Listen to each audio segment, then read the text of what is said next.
Bonjour à vous, nous sommes aujourd'hui 14e jour de notre chronique du voyage immobile. Jour de pleine lune, enfin veille de pleine lune en tout cas, et dont les influences sont extrêmement fortes aujourd'hui et demain. C'est pour ça que après ce petit post, je vous donne rendez-vous de nouveau pour vous parler justement de cette pleine lune qu'on appelle la pleine lune du Wesak, qui est déjà dans sa nature un moment d'illumination du fait que la lune est pleinement éclairée par le soleil, mais aussi une lune dans le signe du taureau et sous l'auspice du scorpion qui nous donne notre possibilité de nous relier à nos mondes invisibles. Donc je ferai un post particulier avec le tirage de la pleine lune après cette petite présentation du jour où nous sommes aujourd'hui dans notre arbre de se reposer, les atouts. Quelle est la globalité de mes atouts dans cette chronique et dans ce suivi de mon cheminement intérieur? Donc aujourd'hui, nous allons tirer une carte qui correspond à une résolution globale de mes atouts, sur quoi je peux m'appuyer dans ces temps si particuliers. Je vous précise que moi j'ai une rage de dents qui s'est déclenchée. Ça peut arriver d'avoir des des résonances physiques assez fortes au moment des lunes, et évidemment je n'y échappe pas. Donc j'ai une rage de dents dans la molaire tout à fait significative. Je l'ai décodée, ça n'empêche pas ni la douleur ni la difficulté. En fait, tous ces tirages et tous ces enseignements nous permettent de rentrer en conscience avec nous-mêmes. Nous ne devenons pas des super-héros, exemples de toute nature physique, au contraire. L'intérêt, c'est plutôt peut-être d'apprendre à décoder ce qui nous arrive et de vivre d'une manière plus pacifiée avec toutes ces manifestations. Donc notre carte des atouts et des qualités aujourd'hui, elle est... Alors, est-ce qu'elle veut bien sortir? En général, elle se colle, comme je vous le dis souvent. Ah, là voilà. Alors, c'est la carte blanche. Ici, elle est représentée sous la forme de Garith réinterprétée. Vous voyez, je l'ai appelée Aliès. Quand vous avez une carte blanche, il est important de lui redonner un nom, de lui redonner une identité. C'est votre super-héros intérieur. On en parlait tout à l'heure. Ben voilà, dans votre ligne des atouts, sur quoi vous allez pouvoir vous appuyer qui vous appartient pleinement. C'est votre archétype personnel. C'est bizarre de parler d'un archétype personnel, mais c'est votre manière de vous relier au monde dans votre force. Et dans le premier jeu, les premiers jeux que j'avais édités, la carte toute blanche n'existait pas, et l'invitation de la 29e carte, elle était de retirer une carte dans le jeu et de la réinterpréter. Voilà pourquoi dans le voyage immobile, qui est la première... je vais baisser un petit peu la musique. Bonjour Nadaka, bonjour Gopika. Je vous ai mis le medley de Nadaka. Si vous voulez aller écouter cette musique merveilleuse qui m'a beaucoup accompagnée. Voilà. Donc je reprends pour la carte blanche. Aliès, ici, elle est interprétée dans le sens des alliés, de nos atouts. Voilà pourquoi je l'ai appelée Aliès. A-L-Y-E-S. Et je me suis amusée évidemment à décoder sa symbolique. Sa symbolique, c'est le 8 pour Aliès en numérologie, la totalité des lettres chiffrées. Ma tribu est nécessaire pour accomplir mes rêves. Je trouve mes alliés dans le concret. Dans le concret, pourquoi? Parce que cette carte était issue de Garith. Et Garith, force et courage, elle demande une espèce d'ancrage et de matérialisation. Donc, je ne sais plus, excusez-moi si je suis un peu floue, je ne sais plus si j'ai fini mon explication de Blanc, mais dans le premier jeu, comme je n'avais pas créé cette carte blanche, je n'avais pas réédité mon jeu avec la carte blanche, je m'amusais à retirer une carte dans les 28 et à la réinterpréter. Et donc, celle-là était née de Garith. Ma carte blanche est née de Garith, qui me dit « Fais face avec courage ». J'appelle mes compagnons de fortune, je demande aide et alliance aux miens, mon ange, ma fée, mon maître disciple, mes daimons animaux, végétaux, minéraux, et Afa, mon gardien bleu du grand ciel. Voilà, tous mes alliés sont dans cette carte. Alors aujourd'hui, il s'agit, dans votre résonance à vous, dans ce chemin de vie collectif qui vous accompagne, avec lequel je vous accompagne, de faire appel à votre super-héros. Si vous coloriez votre carte, reprenez votre carte blanche, reprenez votre carte blanche et donnez-lui un nom, une identité, comme on appelle ça en sophrologie, le signe-signal qui va vous permettre de vous relier à une force intérieure supérieure qui est la vôtre. C'est aujourd'hui aussi tout le sens de cette lune qui arrive, donc c'est pour ça que j'insiste pour dire aujourd'hui vous avez carte blanche pour vous relier à votre atout intérieur.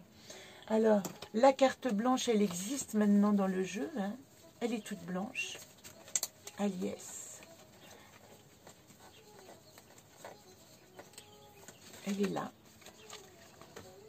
Hein, et c'est celle-ci dans le jeu non colorié qui vous demande de poser sur la table votre atout et de lui donner un nom en 5 lettres. 5 lettres, toujours ce 5 dont je vous ai déjà parlé, donc je ne réexplique pas la symbolique.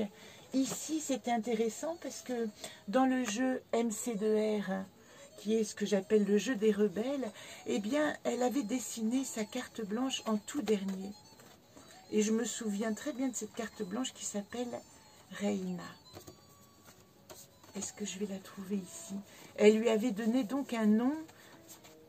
Vous voyez, c'était son saut quantique, puisqu'elle l'a dessiné à la fin. Elle ne l'avait pas tiré au hasard là, mais elle l'avait vraiment dessiné au saut quantique de son cheminement, donc en 29e carte. Et cette carte, en 29e, qu'elle a appelée Reina, elle lui a donné le sens de résurrection. Je suis ressuscitée.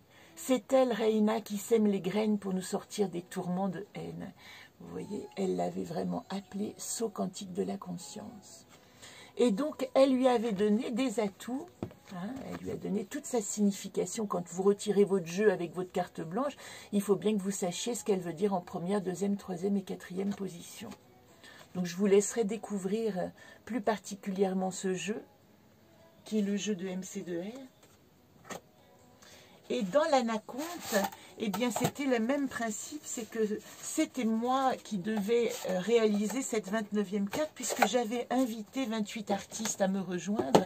Donc, ce n'est que lorsque j'ai eu la totalité des cartes, voilà ce qui nous reste à tirer dans le jeu des artistes. Là, voilà. Ce n'est que lorsque j'ai eu la totalité des cartes, retournées par les artistes et leur interprétation, que j'ai pu dessiner la mienne. Et dans ce jeu d'artistes, elle s'appelle Cosmo. Cosmo parce que je l'ai appelée en saut quantique l'apogée de ce caravansérail d'artistes et la rencontre cosmique de nos planètes. Ce qui était très beau, c'est que Cosmo, en numérologie, vous voyez, donnait le 1, de nouveau. Le monde est mon royaume, je commence ma création. Donc elle me permettait, cette 29e carte, de créer le jeu d'artiste et de le mettre au monde. Et je veux saluer tous ces artistes en leur lisant ce petit texte qui était associé. Vous voyez, j'avais en fait repris dans cette carte des petits morceaux de toutes les cartes des artistes que j'ai réunis comme si ça créait un univers cosmique de créativité. Regarde-les virevolter. Elles dansent, elles vibrent, ces planètes magiques et leurs galaxies inexplorées. Elles se dévoilent comme des soleils irradiés. Tu peux y poser ton cœur, ta folie, tes rêves, et par le filtre de leur poésie distinctive, entendre le nom de ton petit corps céleste. Mon merci à vous tous, flamboyants explorateurs. Donc cette carte blanche aujourd'hui, dans nos atouts et en résolution, elle vous invite principalement à inventer votre petit corps céleste, celui sur lequel vous appuyez pour entrer en connexion avec le divin de notre vie, le divin de notre incarnation. Donc si je résume, et je finirai par là, si je résume nos atouts et nos qualités, nous avons dans l'arbre d'entreprendre Quest, l'étoile qui est légèreté, inspiration et confiance. Dans l'arbre d'apprendre, apprendre à communiquer différemment, voir le monde sous un autre angle avec le pendu. Dans l'arbre de comprendre, nous avions Yodine, se référer à son paysage intérieur et à la direction de l'ouest pour comprendre ce qui est en train de nous arriver à l'extérieur. C'est un jeu encore éminemment intérieur pour le moment, hein. Dans l'arbre de prendre place, dire vrai avec Régone. Comment je vais m'exprimer avec ma vérité, ma parole vraie. Et la lune, ici, dont je vais vous parler dans quelques minutes, était aussi la source d'inspiration intérieure. C'est un peu la langue originelle. Je prends place avec ma langue mère. Communiquer, puisque nous étions dans l'arbre de communiquer en 6, nous avions Bosem, communiquer avec la liberté et l'instinct de mon enfant et l'innocence de mon enfant intérieur qui détient les clés de la connaissance puisqu'il est relié aux deux dans l'arbre du tarot qui est la papesse détentrice des annales akashiques de la connaissance. Dans l'arbre d'aimer, nous avions Prigo et nous avions surtout en atout la capacité dont je vous ai parlé hier à dire non. Aujourd'hui, dans l'arbre de se reposer, vous voyez la synthèse de votre ligne d'atout, c'est votre carte blanche. Exercez-vous plus que jamais à votre carte blanche aujourd'hui, à tout ce à quoi vous avez droit. Trouvez votre atout personnel. Voilà, je ne vous en dis pas plus pour ce chemin de vie et je vous donne rendez-vous pour la lune et la pleine lune magnifique, super pleine lune qui nous attend demain et dont je vais faire le tirage dans quelques instants. Belle journée à vous, belle lune à vous.